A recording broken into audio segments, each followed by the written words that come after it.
नमस्कार दोस्तों, आज हम स्पोर्ट्स इंजरी से संबंधित और कुछ मिक्स महत्वपूर्ण प्रश्नों पर चर्चा करने वाले हैं। प्रश्न निश्चित रूप से बहुत महत्वपूर्ण प्रश्न है, क्योंकि इस प्रकार के प्रश्न हैं वो परीक्षा में पुटअप होते हैं।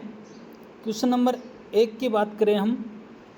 क्वेश्चन नंबर 1 में पूछा गया है कि स्पोर्ट्स मेडिसिन नामक शब्द कब आया। ठीक है, तो हमारे ध्यान में होना चाहिए कि स्पोर्ट्स मेडिसिन नामक शब्द है वो सन 1928 शीतकालीन ओलंपिक में चर्चा में आया, सामने आया। अब हम नेक्स्ट क्वेश्चन की बात करें, क्वेश्चन नंबर 2 की। तो क्वेश्चन नंबर 2 हमारी वह 3 हमारी स्क्रीन पे है, जिसमें क्वेश्चन नंबर 2 में पूछा गया है FIMS का फुल फॉर्म क्या है। तो मैं आपको बता दूं, FIMS का फुल फॉर्म है वो ऑप्शन नंबर क में दिया हुआ है, federation international D medico sportive. तो क्वेश्चन नंबर 2 का जो आंसर है वो क राइट हो जाएगा। ओके, अब हम नंबर 3 नंबर क्वेश्चन पे चलते हैं। किस ओलंपिक में डोप टेस्ट शुरू हुआ।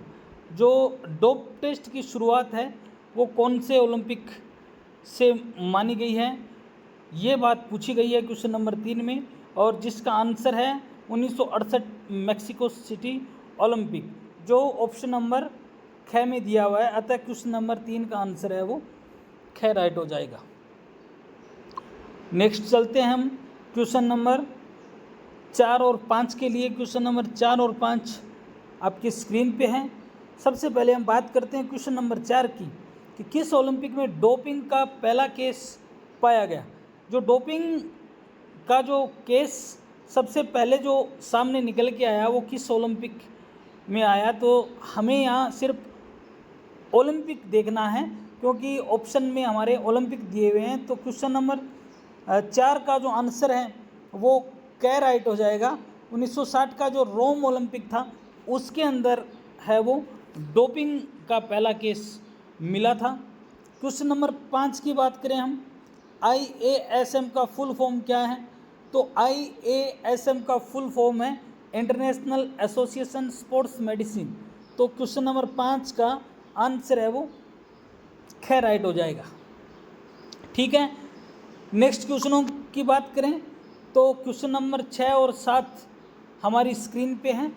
सबसे पहले क्वेश्चन नंबर 6 की चर्चा करते हैं हम। एथलेटिक ट्राईएंगल से क्या तात्पर्य है, ये बहुत महत्वपूर्ण बात है। एथलेटिक्स में जो ट्राईएंगल होता है वो किसको इंगित करता है।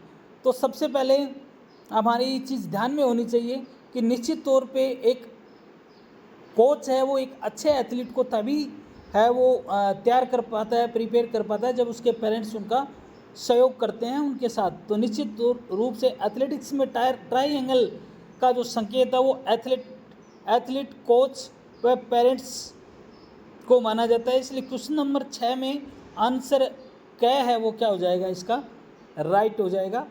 बात करते हैं क्वेश्चन नंबर 7 की। किसी एक खिलाड़ी की अगर हृदय गति नापनी है तो कैसे नापी जाती है। तो हार्ट बीट मापने के लिए निश्चित तौर पे एक हमारा स्पोर्ट्स का फॉर्मूला है कि जिसमें हम कुछ सेकंड की बीट माप लेते हैं और उसके बाद उसको 60 सेकंड का नापने के लिए जितने भाग में होता है उसमें उसे मल्टीप्लाई कर देते हैं।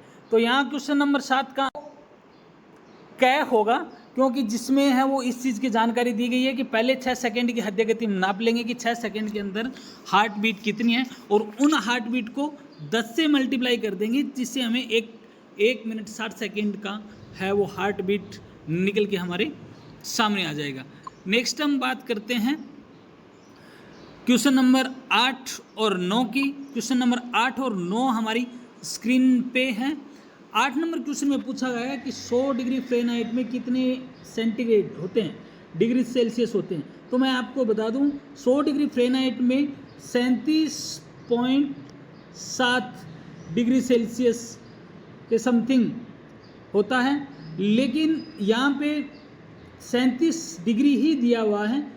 तो क्वेश्चन नंबर 8 का आंसर है वो हम अप्रोक्सीमेटली गए मान लेंगे, जिसमें 37 डिग्री सेल्सियस दिया हुआ है। ठीक है, क्वेश्चन नंबर 9 की हम बात करें कि 9 नंबर क्वेश्चन में दिया है कि अवधि के आधार पर चोट कितने प्रकार की होती है। तो चोट हम देखें तो जिसमें एक्यूट इंजरी, ताज़ा चोटें, क्रोनिक इंजरी, पुरानी चोटें और सब एक्यूट भी एक टाइप है। इसलिए मुख्य रूप से अवधि के आधार पर चोटों को, वैसे अगर क्रोनिक और एक्यूट देखें तो 2 है, लेकिन सब एक्यूट को शामिल कर लें तो 3 हो जाती है। तो इस प्रकार क्वेश्चन नंबर 9 का आंसर है वो ख राइट हो जाएगा। बात करते हैं हम क्वेश्चन नंबर 10 और 11 की, जो आपकी स्क्रीन पे हैं। बहुत शानदार क्वेश्चन है। क्वेश्चन नंबर 10 की चर्चा हम सबसे पहले करते हैं। प्रकृति के आधार पर चोटों को कितने प्रकारों में बांटा गया है। प्रकृति के आधार पे हमें ये पता होना चाहिए कि चोट सॉफ्ट टिश्यू की है या कैसी है। तो सॉफ्ट टिश्यू, बोन और जॉइंट, जोड़ों के आधार पर चोट की है वो 3 भागों में बांटा गया है। इसलिए प्रकृति के आधार पर 3 भाग होते हैं, जो ऑप्शन नंबर क में दिए हुए हैं। अतः क्वेश्चन नंबर 10 का आंसर है वो क राइट हो जाएगा।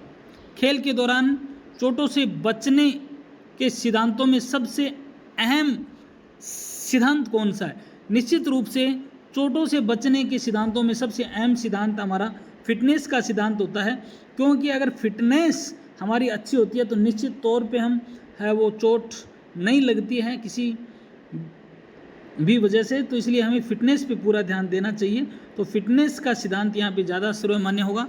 नेक्स्ट हम बात करते हैं क्वेश्चन नंबर 12 और 13 की, जो आपकी स्क्रीन पे है। खेल के दौरान चोट लगने पर उपचार के रूप में रूल ऑफ थंब किसे कहा जाता है। तो आप सभी जानते हो कि फर्स्ट एड के रूप में हम रूल ऑफ थंब है वो राइस मेथड को बोलते हैं। इसलिए 12 का आंसर है वो क राइट हो जाएगा। राइस मेथड है वो रूल ऑफ थंब के नाम से जाना जाता है। क्वेश्चन नंबर 13 की बात करें। चोट लगने पर चोट लगे अंग पर सूजन व दर्द कम करने के लिए जो बैंडेज बांधा जाता है उसे क्या कहा जाता है। मेन बात उस बैंडेज की है जिसको टॉर्निक्यू कहा जाता है, और जो ऑप्शन नंबर ग में दिया हुआ है। अतः 13 का आंसर है वो ग राइट हो जाएगा। आगे बढ़ते हैं प्रश्नों की श्रृंखला में। सबसे पहले बात करते हैं क्वेश्चन नंबर 14 की, और 14 और 15 दोनों प्रश्न हैं वो आपकी स्क्रीन पे हैं। क्वेश्चन नंबर 14 में पूछा गया है कि डायफ्राम मांसपेशी में अगर क्रैम्प आ जाए तो उसे क्या कहा जाता है। निश्चित रूप से हम जानते हैं इस चीज़ को कि जब खिलाड़ी दौड़ता है तो दौड़ते वक्त उसके वो पेट के अंदर एक साइड में पेन होने लग जाता है, जिसको स्टिचेज बोलते हैं हम। तो निश्चित रूप से डायफ्राम मांसपेशी में अगर क्रैम्प आ जाए तो उसे हम स्टिचेज बोलेंगे, जो ऑप्शन नंबर क में दिया हुआ है, और 14 का आंसर क्या है वो राइट हो जाएगा। बात करते हैं 15 नंबर क्वेश्चन की। एक खिलाड़ी को दौड़ते वक्त अचानक पेट के ऊपरी हिस्से में दर्द, तीखा दर्द हो तो किसकी संभावना होती है। निश्चित रूप से डायफ्राम में खिंचाव या इसकी वजह से, क्रैम्प की वजह से हो सकता है, या फिर इस प्रकार का जो तीखा दर्द होता है उसको हम स्टिचेज बोलते हैं, जो ऑप्शन नंबर ख में दिया हुआ है। अतः 15 का आंसर है वो ख हो जाएगा। दोस्तों हम चलते हैं क्वेश्चन नंबर 16 की तरफ।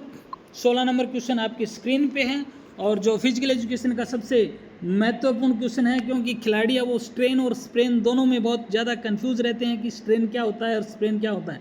तो यहाँ पूछा गया है स्ट्रेन किसे कहते हैं। ये मांसपेशी या टेंडन की वह चोट होती है जो अचानक से अत्यधिक खींच जाए या टूट जाए। तो हमारे ध्यान में होना चाहिए कि अगर टेंडन टूट जाता है तो उसे स्ट्रेन कहा जाता है, जिसका जिक्र है वो 16 नंबर क्वेश्चन के ऑप्शन नंबर क में किया गया है। तो 16 नंबर क्वेश्चन का आंसर है वो क राइट हो जाएगा।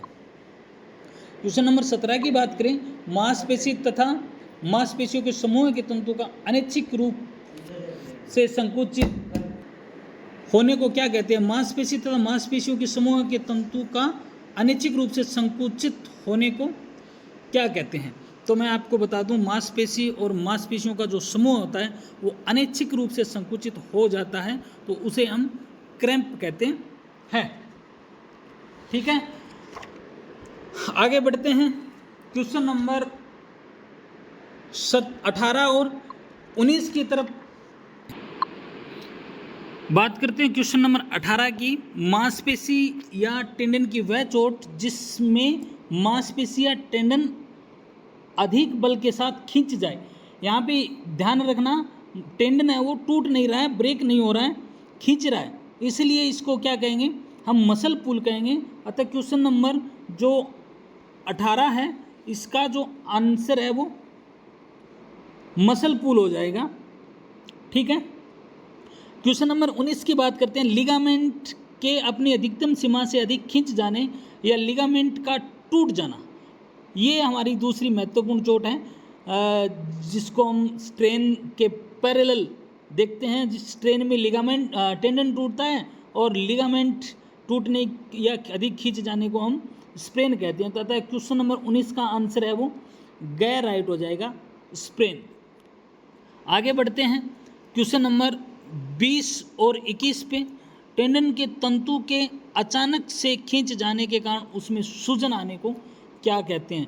टेंडन के तंतु में स्वेलिंग आ गई है खींच जाने की वजह से, ठीक है, इसलिए इसको हम टेंडिनाइटिस कहते हैं। अतः क्वेश्चन नंबर 20 का जो गै ऑप्शन है वो राइट होगा, टेंडिनाइटिस। ठीक है।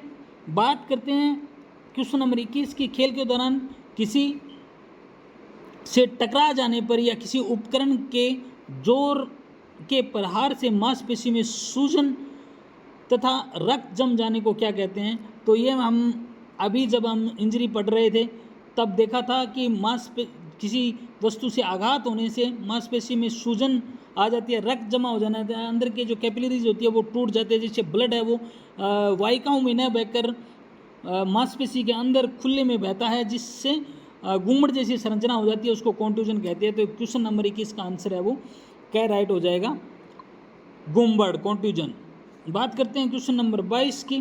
जोड़ की वह चोट जिसमें कोई हड्डी जॉइंट के पूर्व स्थिति से अलग हो जाए उसे क्या कहते हैं। तो निश्चित तौर पे हम जानते हैं कि जोड़ों में एक समस्या होती है जिसमें क्वेश्चन नंबर 22 की बात कर रहे हैं, जिसमें वो अपने स्थान से क्या है अलग हो जाता है, इसको हम डिसलोकेशन कहते हैं, जो ऑप्शन नंबर क में दिया हुआ है। तथा 22 का आंसर है वो डिसलोकेशन हो जाएगा। क्वेश्चन नंबर 23 की बात करें। जॉइंट के साइनोवियल नामक तरल पदार्थ बड़े स्थान में सूजन आ जाए तो उसे क्या कहते हैं। हमने देखा होगा कि हम देखते हैं कि हमारे जो जोड़ होते हैं, घुटने होते हैं, उनमें जो है वो सूजन आ जाती है, तो उस कंडीशन में साइनोवियल नामक तरल पदार्थ बड़े स्थान के आसपास सूजन आ जाती है, उसको साइनोवाइटिस बोलते हैं। तो क्वेश्चन नंबर 23 का जो आंसर है वो गैर राइट हो जाएगा, साइनोवाइटिस। ठीक है। आगे बढ़ते हैं क्वेश्चन नंबर 24 और 25 की तरफ। ये हमारे आज के महत्वपूर्ण और अंतिम क्वेश्चन है। बात करते हैं सबसे पहले क्वेश्चन नंबर 24 की। किसी हड्डी के पूरी तरह अथवा अधूरे रूप से टूट जाने को क्या कहते हैं। इसमें तो कोई ज़्यादा बड़ी बात नहीं है, निश्चित रूप से सीधी हड्डी चाहे पूरी टूटे चाहे आधी टूटे, हड्डी फ्रैक्चर तो हो गया है। तो निश्चित तौर पे हड्डी के पूरी तरह अथवा अधूरे रूप से टूट जाने को हम फ्रैक्चर कहेंगे। अतः क्वेश्चन नंबर 24 का जो आंसर है वो ऑप्शन नंबर गैर राइट हो जाएगा, फ्रैक्चर।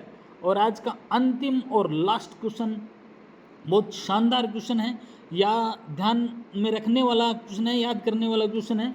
क्वेश्चन नंबर 25 की शरीर के किसी हिस्से में रक्त के जमा हो जाने को क्या कहते हैं। हमने कहा था कि अगर रक्त जमा हो जाता है, ठीक है, तो अगर मस्तिष्क में होता है, ठीक है, तो रक्त का जमा होना हेमाटोमा कहलाता है। मस्तिष्क में होता है तो मस्तिष्क के हेमाटोमा, मसल में होता है तो मसल हेमाटोमा।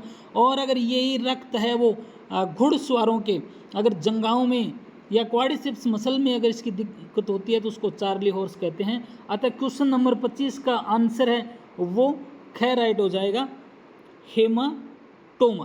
तो आज की क्लास हमारी यहीं समाप्त होती है। हम पढ़ रहे थे इंजरी, और आज हमने इंजरी से संबंधित कुछ महत्वपूर्ण क्वेश्चनों का जिक्र किया। निश्चित रूप से ये क्वेश्चन परीक्षाओं में आपको कई बार देखने को मिलते हैं। अतः डीपीएड, बीपीएड, एमपीएड, जो भी फिजिकल एजुकेशन से संबंधित पीटीआई की भर्ती first, second, third grade, UGC net की तैयारी करने वाले दोस्तों के लिए ये बहुत महत्वपूर्ण क्वेश्चन है, क्योंकि ये क्वेश्चन है वो कन्फ्यूज़ करने वाले क्वेश्चन है, मिलते जुलते क्वेश्चन है। इसलिए इन क्वेश्चनों में क्लेरिफिकेशन होना अति आवश्यक है। अतः आज हमने 25 महत्वपूर्ण क्वेश्चनों का वो अध्ययन किया, जिक्र किया, जिसको हमने जाना। आज की क्लास को यहीं समाप्त करते हैं। धन्यवाद। जय हिंद, जय भारत।